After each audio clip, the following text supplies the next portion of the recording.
Ça va, vas-y. On va parler de Shogun no Katana, mais c'est un jeu auquel nous n'avons jamais encore joué. Avant de jouer, on va faire un espèce d'avis à chaud. Blandine ne sait absolument rien de ce jeu. Quand je vais vous pitcher le jeu très brièvement, eh ben, elle va le découvrir aussi. On va discuter globalement, pas les règles en détail, mais globalement de ce qu'on va faire. Et puis du coup, on va nous donner nous notre avis à chaud de pourquoi il a l'air de vraiment m'intéresser. Blandine peut-être pourquoi moi effectivement il m'intéresse pas. On va discuter du jeu, on va discuter de ce qui nous fait envie ou pas pour la première partie. Une fois qu'on a fait ça, on a des amis qui vont arriver. Et l'idée c'est qu'une fois qu'ils sonnent, c'est un petit peu le gong qui fait que nous allons couper le chat, nous allons couper le stream. Pourquoi? Parce que on fait des blaguettes maintenant. Non mais parce qu'en fait on va lancer la partie, on va pas vous faire subir 3 heures de partie. Je vous rassure, on va pas relancer le Twitch à minuit.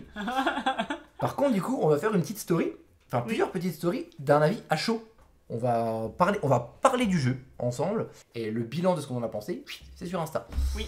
Voilà. Et tout le résumé c'est sur YouTube. Et l'intégralité sur YouTube. On trouve à 65 € à peu près. On voit là sur le net. La boîte, elle était tellement remplie que quand elle était encore sous blister, elle était comme ça. Elle était, je sais pas si t'avais pas vu Blandine. Moi j'ai vu qu'elle était très lourde. Le truc en fait n'était pas complètement fermé, tellement il y avait des trucs, des plaques à dépuncher de fou. Grosse boîte, lourde, bien remplie, presque trop remplie. Si on regarde la boîte, déjà l'esthétique je trouve magnifique. La boîte est canon. Oui. C'est au-delà de la boîte qui est canon, c'est l'intérieur de la boîte qui est canon. On a le terraformage déjà avec ces petites boîtes là qui permettent de mettre chaque petit plateau que vous voyez ici. Le petit plateau ici va se mettre là, le plateau moyen ici va se mettre là. Et une fois que ce sera fini, et ben le gros plateau va se mettre au-dessus. Donc tout s'emboîte judicieusement. Et puis ces petits trucs là, paf paf, permettent d'avoir de la place ici. Et on peut même ranger les trucs à l'intérieur. Le côté esthétique de la boîte, le côté terraformage, je trouve ça ultra pratique parce que Dieu sait que sur combien de jeux c'est vraiment la galère pour les ranger après, c'est vraiment pas marrant. Et là franchement ils ont bien bossé les petits potes. En termes de matos, alors c'est pareil, on a du matos super chouette. Alors là, on a une configuration un peu bizarre, c'est-à-dire qu'on a le plateau principal et on a un seul plateau joueur. Ça prend une place de ma boule. Ça, c'est 2 plateaux personnels. C'est-à-dire que chaque personne aura 2 plateaux comme ça individuels. Comment on va faire pour jouer? Je sais pas comment on va faire, on va trouver une solution. Okay. Par contre, le matos, c'est fou. On est sur un jeu de pose ouvrier, mais on a effectivement les ouvriers, c'est pas les petits boutons en bois, c'est des vraies petites figurines. Je vous rappelle que le prix a même pas 65 balles. Chaque figurine ne sont pas les mêmes. Elles sont modélisées différemment, mais c'est super beau. Le plateau, je le trouve vraiment beau. Les tuiles katana, donc qui vont nous permettre de fabriquer nos katanas, qu'on voit ici. Hop, on va essayer de faire ça bien. Elles sont d'une épaisseur de fou. Je sais pas si on se rend compte ici, c'est de la double couche. Énormément de matériel. Et il est beau, vraiment je le trouve magnifique. Moi je suis pas sensible à tout ce qui est japonais, japonisant et compagnie de base. Mais là faut avouer que ça m'a l'air plutôt clair et simple d'explication. C'est pas fouillis. On voit que voilà, on arrive à distinguer tous les trucs. Ok, c'est beau et ça donne envie de jouer. Et voilà, la première fois que j'ai ouvert le truc, j'avais qu'une envie, c'était de jouer. Moi je parle vraiment de visuel pur qui me plaît. Toi tu parles de clarté. Comme l'a dit très bien Blandine, effectivement il y a différentes zones. Ouh là là, j'ai dit un truc très bien. Notez les gars. C'est un jeu qui va se jouer en 4 manches, qui est représenté par ce petit curseur ici. Et pendant chacune de nos manches, on va placer tous nos ouvriers. Nos ouvriers, ça va être ou nos ouvriers qui sont ici, n'est-ce pas Blandine, qui sont là, c'est les 4 ouvriers qui sont pour l'instant débloqués qu'on peut poser. Et puis nos 2 moines qui sont ici. On a d'autres ouvriers qui sont ici, qu'on va pouvoir débloquer au fur et à mesure de la partie. Mais donc au début, on a au moins 6 ouvriers. Donc le jeu, comment ça se passe? Il y a le premier joueur qui a cette carte-là. Il va poser un ouvrier quelque part, il va activer la zone, ce sera l'autre personne. Et chacun pose un ouvrier jusqu'à ce que tout le monde est passé. Une fois que tout le monde est passé, on fait une espèce d'étape de réinitialisation en gros. Et on passe à la manche d'après. Pardon. Et une fois qu'on arrive à la manche 4, on fait la même chose, mais sauf que c'est à la fin. Et qu'on fait le scoring. En gros, dans les différentes zones qu'il y a, qu'on va pouvoir poser. Déjà, il y a cette zone-là, où il y a les bonzes, où il y a les moines. Pourquoi poser un moine plutôt qu'un ouvrier? L'ouvrier classique, il va se poser quelque part et il va faire une action. Sauf que le moine qu'on va récupérer, il va coûter de l'argent, il va coûter de plus en plus cher à utiliser au fur et à mesure de la manche. C'est des sous à trous. Mais quand on va mettre un moine à la place d'un ouvrier, on va faire la même action que l'ouvrier, mais avec des bonus en plus. Premier endroit, on va pouvoir poser nos ouvriers, on va pouvoir les poser au marché. Le marché, en gros, ça va nous permettre de récupérer des ressources. Ces ressources vont nous permettre, évidemment, de forger nos katanas après. Avec des sous à trous. Deuxième endroit, on va pouvoir se poser, c'est au niveau des maisons, là, les maisons d'Aemiya. Et en fait, il y a 4 maisons différentes. Et en fait, on va se poser à l'endroit où on veut récupérer, du coup, un modèle de katana. Je prends mon ouvrier, je le place ici, hop. Je récupère mon katana que je mets sur ma forge. On peut se mettre au palais. Et en se mettant au palais, on va pouvoir récupérer les bonus qui sont différents sur ces tuiles-là. On va pouvoir se mettre sur les artisans. Et ça va nous permettre de décorer nos katanas. Parce que chacun des katanas, on a un petit espace où on va mettre nos petits cubes ressources. Quand les katanas, on mettra les ressources dessus. On va pouvoir les décorer grâce aux artisans. Parce qu'ils nous feront en gros plus de points de victoire au moment où on scorera nos katanas. On peut se mettre aussi ici. Ici, ça nous permet de récupérer 4 pièces instantanément et surtout d'être premier joueur pour la manche d'après. Et enfin, le dernier endroit où on peut se mettre, qui est évidemment le plus intéressant, où tout là est l'essence de la partie, c'est au niveau de notre forge. Là, on va créer nos katanas. On va mettre notre ouvrier ou alors devant une colonne, ou on se met devant une rangée. Oui. Et en fait, on va activer tous les katanas qui sont ou devant la rangée ou devant la colonne.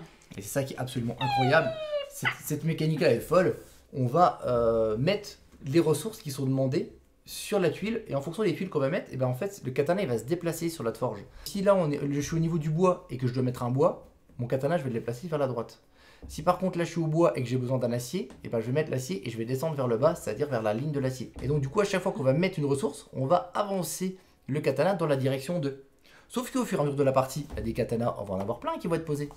Et si à un moment tu veux activer tes katanas pour les construire, parce que l'intérêt du jeu c'est quand même de fabriquer tes katanas et de mettre toutes les ressources dessus, et ben des fois les katanas ils vont se bloquer. Lui propre il veut aller ici, et lui il va aller ici aussi. Et donc du coup tu ne peux pas le faire. Donc à toi d'optimiser ton déplacement des katanas. Donc il y a vraiment un délire de gestion de ressources. Donc, en gros je vais chercher mes commandes de katanas ici, je récupère mes ressources ici, je les décore ici, et puis j'essaye de les fabriquer. Et en fonction de comment je vais optimiser ça, je vais pouvoir les en fabriquer beaucoup d'un coup ou pas en fonction de comment ils sont placés et comment je vais optimiser ce placement là quoi. Je trouve ça absolument incroyable et en tout cas cette mécanique là, moi perso, je sais pas vous les copains, mais moi c'est une mécanique que j'ai jamais vue et qui, on est dans la hype avant de partie, me fait très envie de découvrir un petit peu comment je vais réussir à optimiser mon truc pour mettre les bons katanas aux bons endroits avec les bonnes ressources. On va vraiment scorer le katana en fonction de toutes les ressources qu'on a mis dedans, si on les a décorées. Et si on les a décorés ou pas. À chaque fois qu'on finit un katana, on peut mettre 0, 1 ou 2 ressources de côté ici pour anticiper la création de ton shogun no katana. Une fois que tu as réussi à avoir suffisamment de ressources sur ton katana, lui-même tu vas pouvoir encore une fois le mettre ici et essayer de le crafter. Et quand tu le craftes à la fin de la partie, tu gagnes évidemment des points en plus. Sur les cartes qu'on va récupérer ici ou ici, ce sont des cartes qu'on va pouvoir mettre sur les rangées ou les colonnes de notre forge qui vont nous donner des bonus en particulier. Parce que quand on réussit à crafter son katana, en plus de marquer des points, on gagne les bonus en fonction de là où il s'est arrêté. S'il s'est arrêté ici, je vais gagner le bonus là, je vais gagner le bonus là. Si on a mis des cartes en dessous, et ben on gagnera plus de bonus. Voilà en gros comment fonctionnent les cartes. Encore une fois, on survole.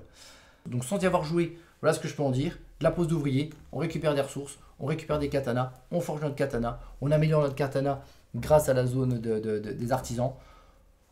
Et puis surtout, on optimise sa fabrication de katana avec ce plateau forge qui a l'air absolument incroyable à faire. On est sur de la pose d'ouvrier, moi c'est une mécanique que j'aime beaucoup. Blandine, c'est ce que tu m'avais dit que c'est une mécanique que tu aimes aussi. On est sur un thème qui est beau, on est sur un thème qui est cohérent, on est sur une mécanique originale avec le plateau de la forge. Il a, moi en tout cas, tout ce qu'il faut pour passer un bon moment. Il a l'air d'être long, il n'est pas optimal à 4, il est plutôt optimal à 3. Fais-moi comme ça, 4 mots. 4 mots. Mon 4 mots, pour moi ce serait immersif, japonisant, quoi ? Elle m'a volé mon mot.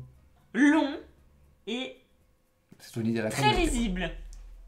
Et ben moi j'ai réussi. Aïe, moi je suis pas capable de faire 4 mots. Magnifique, excellente mécanique, originalité et potentiellement un peu trop long. Ah non, moi je suis trop impatient de découvrir cette mécanique là de la forge, là, ça a l'air fou. Mais on va quand même vous laisser du coup les copains, on va installer le plateau pour la partie à 4. Et rendez-vous sur Instagram, on vous aime fort. Il est beau, il est immersif, mais il est très punitif et il est très très long. Alors tout au long de la partie, on se demande comment ça va arriver parce qu'on n'y croit pas, on s'est dit on n'arrivera jamais et en fait à la fin, ça marche quand même et c'est génial.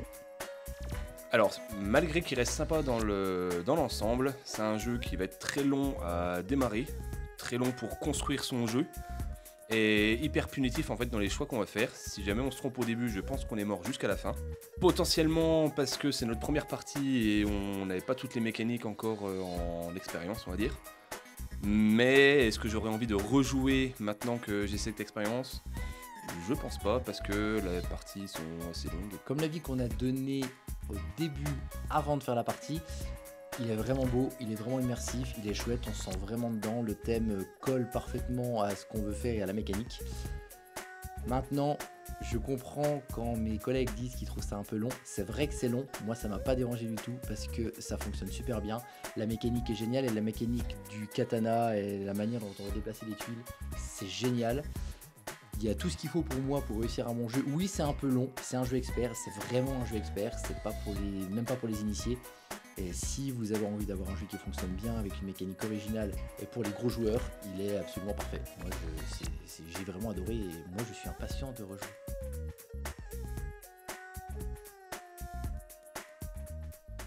Trois jours après la partie, est-ce que mon avis est le même? Est-ce qu'il a changé? Forcément, ça peut changer du moment où on fait la partie, juste après, on dit beaucoup de choses et peut-être que quelques jours après, ça change. En l'occurrence, je suis toujours aussi emballé par ce jeu que je trouve sincèrement sous-coté. Les gens en ont parlé, mais je trouve qu'il n'est pas sorti du lot. Et pourtant, il a ce petit quelque chose en plus. Évidemment que sa mécanique globale, sa mécanique de base, on est sur quelque chose de classique dans la manière de poser nos ouvriers. On en pose un, c'est au jour d'après, jusqu'à ce que tout le monde passe. On pose notre ouvrier à tel endroit, la place est prise, on va récolter des ressources, on va acheter quelque chose, on va optimiser nos points. Mais cette forge, cette mécanique de forge, on a vraiment quelque chose de différent et on a une mécanique qui va rajouter de la profondeur à une mécanique standard. C'est-à-dire que quand on va d'habitude récupérer des ressources, on va essayer d'optimiser la manière dont on va les récupérer, on va les acheter, on va s'en servir, on va récupérer des points, on va échanger telle chose qu'on a récupérée avec des points de victoire. Mais là, on a une manière d'optimiser les ressources avec cette mécanique de déplacement et d'optimisation de déplacement sur un de nos deux plateaux personnels, parce qu'on a deux plateaux personnels. Et en fonction de comment on va déplacer ça, et bon, on ne va pas forcément s'en sortir de la même manière que l'autre, qui peut-être aura très bien optimisé sa gestion de ressources avec son placement d'ouvriers. On a vraiment une profondeur en plus, et ça, c'est vraiment quelque chose qui fait que ce jeu-là, on a envie d'y retourner, on a envie de rejouer, et il a justement une courbe d'apprentissage qui a l'air d'être assez incroyable, parce que de la manière dont on va optimiser son placement, ses déplacements, parce qu'effectivement, si on achète plein de katanas et que finalement on les bloque, on n'est pas optimal dans la manière de se déplacer, parce qu'il y en a un qui doit se déplacer au même endroit, mince, on a mal géré. Au fur et à mesure des parties, c'est quelque chose qu'on va améliorer, qu'on va mieux négocier. Donc il a tout pour convenir à des joueurs experts, parce qu'il y a une vraie profondeur, une vraie richesse, et puis on a envie d'y retourner. Alors oui, pour répondre à mes camarades, c'est un jeu qui est un peu long, c'est un jeu qui dure 3 heures en moyenne quand on joue à 4. Je pense vraiment que la configuration 3 joueurs est la configuration optimale. 4, c'est effectivement un peu long. Maintenant, ça fait partie des jeux experts. Si on a envie de faire un jeu aussi lourd, c'est qu'on n'a pas envie de jouer 3 quarts d'heure. Donc, c'est pas quelque chose que je trouve dérangeant. Au niveau de la DA, je continue de dire que c'est vraiment chouette. Les ouvriers, c'est vraiment beau, c'est vraiment cool d'avoir des vraies petites figurines qui sont toutes différentes. Et on s'y sent vraiment, on a une vraie immersion, on n'a pas l'impression de faire de l'Eurogame à l'allemande avec une belle mécanique, ok, mais t'as pas l'impression de faire ce que tu fais. Là vraiment, si, t'as l'impression de faire son katana. Quand on récupère nos ressources, quand on les améliore, quand on essaye de les rendre plus chouettes avec les artisans, etc. On a une vraie logique dans notre forge, on a plusieurs katanas, on essaie de les optimiser, on a plusieurs commandes en même temps, on essaie d'optimiser chacune de nos commandes, on s'y croit vraiment. Je trouve du coup les remarques du jeu trop long pas forcément justifié parce que ça fait partie de ces types de jeux là et notamment l'argument d'Inola que j'ai très envie de contrer parce qu'il parle de jeu qui est un peu punitif et Blandine aussi le dit et qu'en gros si on se rate et derrière c'est pas la peine, on n'arrivera jamais à gagner et du coup c'est embêtant, mais c'est ce qui fait un jeu expert. Ces jeux là sont exigeants, c'est un jeu qui est exigeant. Si on rate 2-3 tours de pause parce qu'on n'était pas forcément concentré, c'est logique que si on joue face à des joueurs qui ont l'habitude de ce type de jeu et qui jouent bien et qui optimisent ce qu'ils font, c'est logique que tu vas être derrière et que tu vas pas pouvoir les rattraper. Si c'est pas le cas, c'est que le jeu n'est pas forcément bien équilibré. Donc c'est logique qu'il soit punitif pour moi. Et l'équilibre justement, Versus Skyrim, on a fini premier tous les deux à égalité sur la partie qu'on a fait, on a fini à 196 points exactement.